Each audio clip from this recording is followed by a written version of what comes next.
Hey Gearheads, thanks for tuning in. On this episode of Dan's Garage, Dan has added a power brake booster. Yay! Of course he had to rearrange a couple things to fit it in, but it all worked out in the end. Hey Dan, run that intro!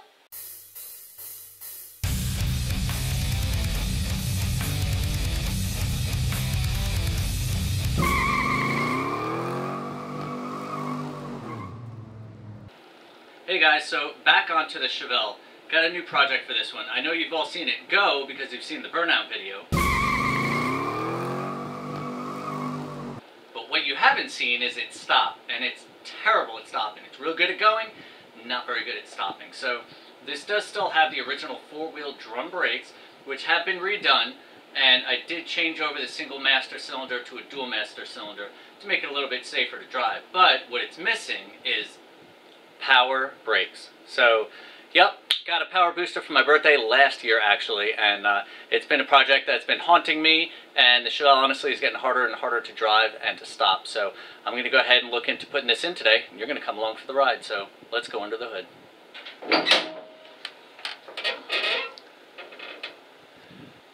So here you can see my dual master cylinder. It's actually getting pretty nasty, so it probably needs to be cleaned anyway. And the custom lines I bent, now they are real close to the inner fender right here. So probably what I'm going to do is just take these two nuts off, and I'm going to try and move this master just far enough out of the way so I can slide that power booster in behind it and then button it all back up together. So we're going to see how that works. I may have to redo these lines.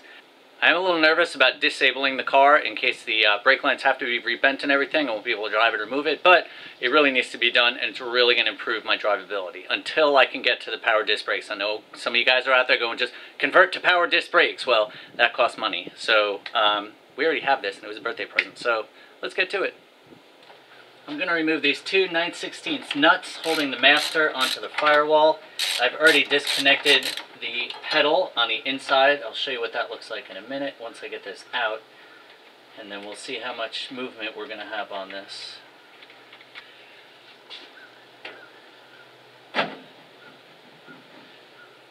So probably going to have to at least loosen these because they're going to have to angle back, because as the booster is going to go up to here, the master is actually going to be sitting up here, so I may end up disconnecting these and having to rebuild them, but we'll see.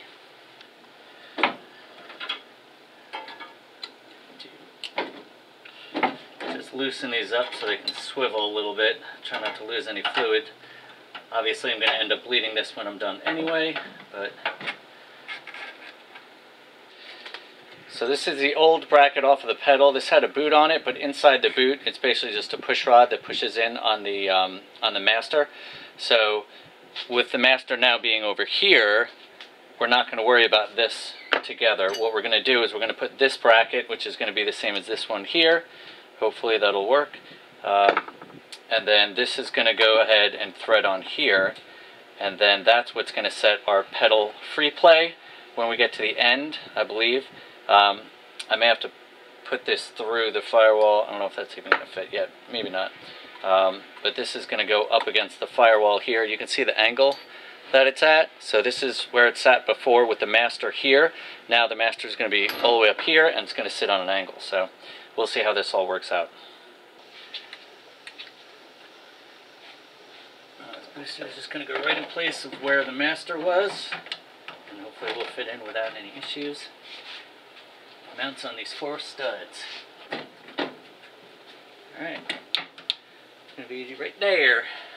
I just want to show you this view. This is looking through the passenger hood hinge to the driver hood hinge, and overlooking the distributor there and the air cleaner.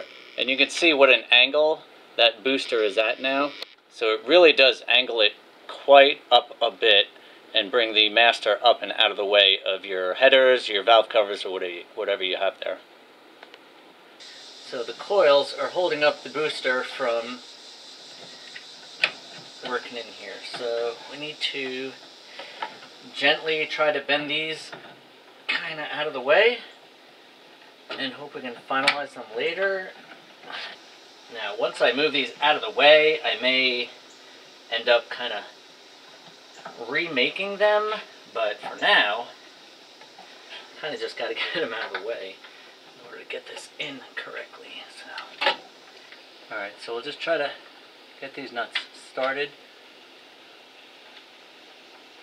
Once we get them all started, then we can make sure it's squared up, tightened up, sitting the right way. So I'm going to go ahead and tighten the driver's side first, because I'm hoping it'll come over this way more. Alright, got some clearance, that's good. Let's see what tightening these guys does. Alright, so the booster is in, and as you can see, I have plenty of clearance. I know there's only a folded over piece of paper, but I have plenty of clearance between the motor and the... So I have plenty of clearance between the booster and the valve cover. That makes me very happy. I know there's a lot of boosters that are too big, or valve covers that are too tall or whatever, that give you clearance issues, but I don't have a clearance issue. Wow, that's pretty awesome. So it fits. I got it tightened up. I do have a little bit of clearance here, as you saw in the paper test. It does say Delco Moraine on it, so it's an original style booster. It's been rebuilt by somebody in China or Taiwan or whatever, but we're going to assume it's going to work. We just got to hook up this to the back port. Oh, the back port is my PCV. So I'm going to have to find another port of source of vacuum on the carburetor or the intake for the vacuum. Now, I know some of you may be thinking, he's got a big block, he's never going to have enough vacuum. Am I going to have enough vacuum? Yes, I should have enough vacuum. This engine is not crazy. It's only a step above stock cam, so I don't think it's really pulling that much vacuum that it's going to be a problem. So, or at least I'm hoping it won't be a problem. So, but we're going to go ahead and we'll do the lines. I may try to clean up the master a little bit because it's kind of dirty and probably the worst part of this engine bay. So I'll try to clean that up a little bit, and then we'll go ahead and mount it on after I get these lines situated. So, if you want to watch me bend the lines in high speed while I play some cool music in the background, then check this out.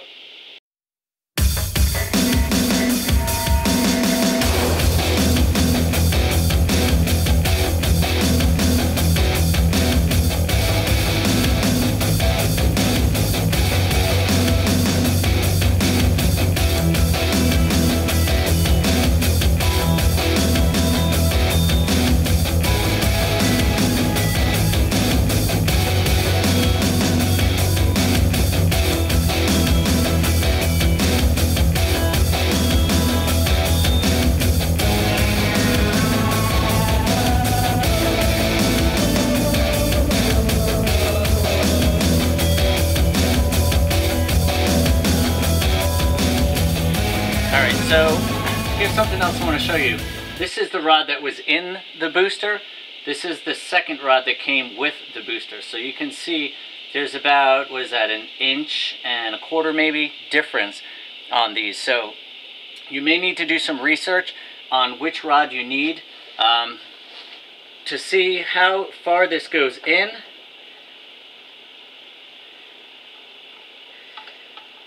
It basically goes in to the booster that far. So if we had it into the booster that far, then we only have about 1/4 inch sticking out of one and about 1.5 inches maybe sticking out of the other. So what you need to do, or what I'm going to do, is test it in my master, and it goes into my master about that much that it's sticking out. So I'm going to say I need the longer one. So depending on what kind of master you have is going to determine which one you need. But you see this one is sticking out a lot more. So I'm going to peel these suckers out of the way, and we're going to go ahead and test fit this. And that fits in well. And then I do still want to clean this up, but I just wanted to see where these lines were sitting. So I think we could definitely make these work with where they're at. I just got to bend them around a little bit more. And remember, with brake lines, you really got to be careful not to kink them. Unless you buy standard lines from a company that makes specific lines for your vehicle with power disc brakes in the setup that you're using. So I think that's going to work. I just got to bend this one away from there and bend this one away from there. Just want to make sure they're not hitting anything once they're on. But I'm going to go ahead and clean this up and then we'll put it back on. Okay, so the master cleaning did not go well because I decided it needs way more care than I want to give right now, because I'd rather get the system together the way it is, and I can always pull this off later and clean it and paint it or get another one or whatever. So we'll go ahead and put these two bolts, we'll put these two nuts on the master, make sure they're tight, and then we'll go ahead and get those lines in, and then we can do final bends on them to make sure they have clearance and they're not hitting anything.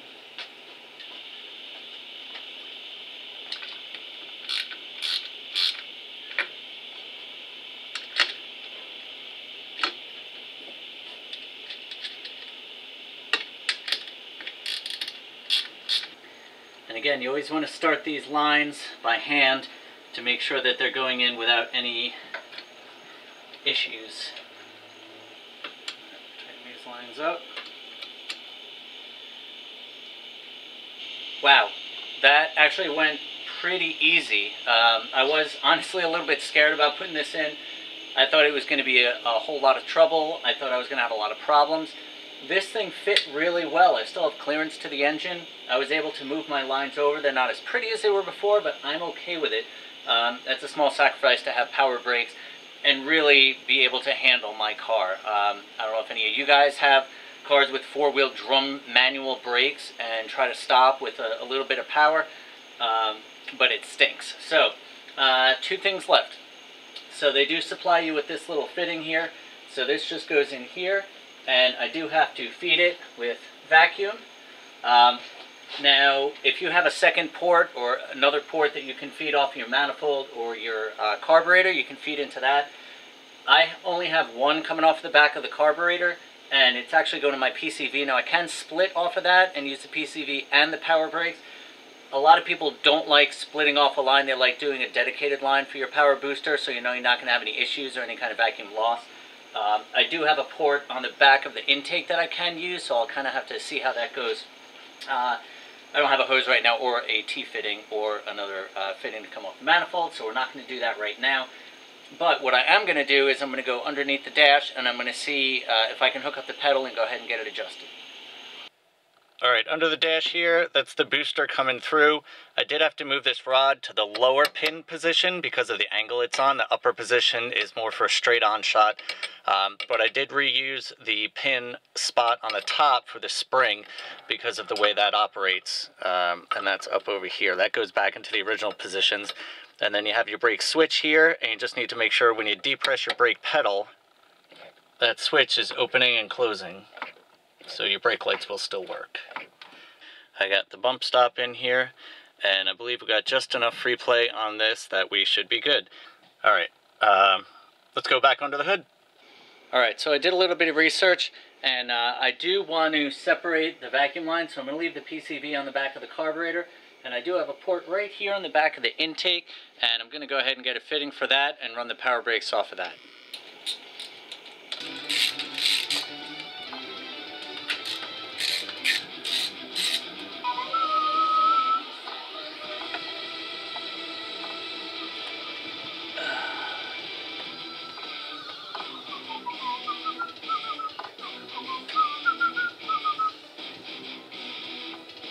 Sometimes the hard way is the right way, so just removing the carburetor real quick is going to give me access to this rear porthole on the manifold, so I can get that fitting in, and I'll be able to get this right angle fitting in, make sure everything is sealed up and tight and it's aiming the right way to go over here to the booster, and that will allow me to hook up that hose nice and easy, and then I'll put the carburetor back on.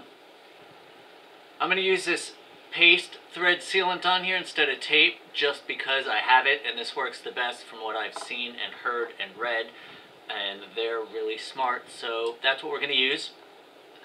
I just put a little bit on the end because you know it's going to work its way into the threads. So like everything else, start it by hand and then go ahead and tighten it down.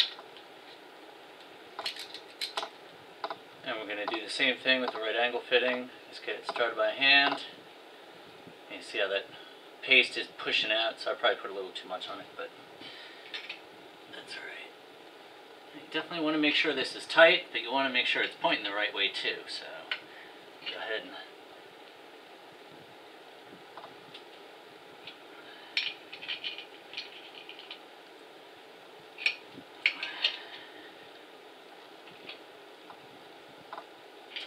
I'm going to go ahead and test fit the carburetor to see if the fuel line is going to clear that, because if it is, I'll stop there. If not, I'll have to keep going.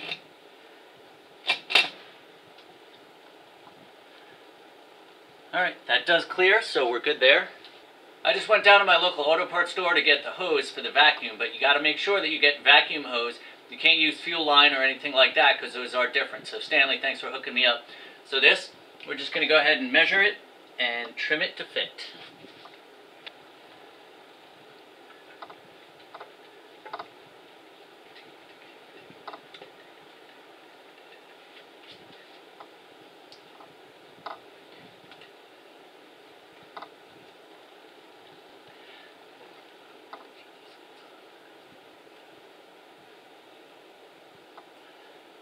At this point, you just want to go over all your nuts and bolts, make sure everything is tight and everything is where it needs to be. If you did disconnect your lines like I did mine, you want to make sure you go ahead and bleed your brakes, and then we'll go ahead and take this thing out for a test drive and see how we did. Alright, I just got back from driving around the block.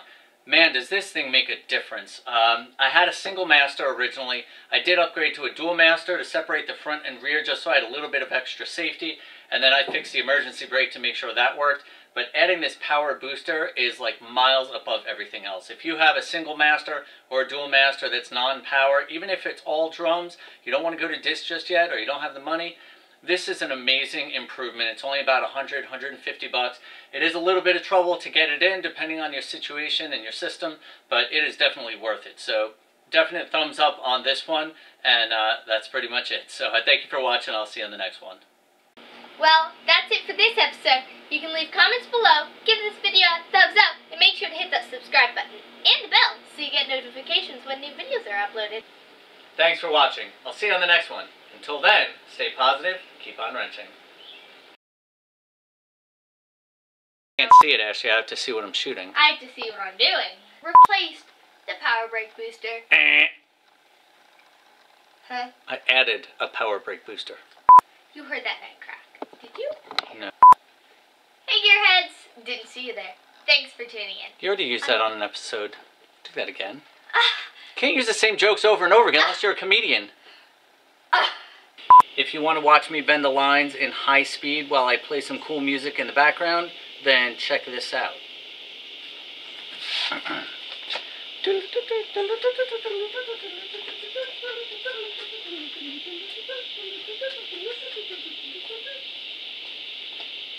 How about if I just sing music? Does that work for you?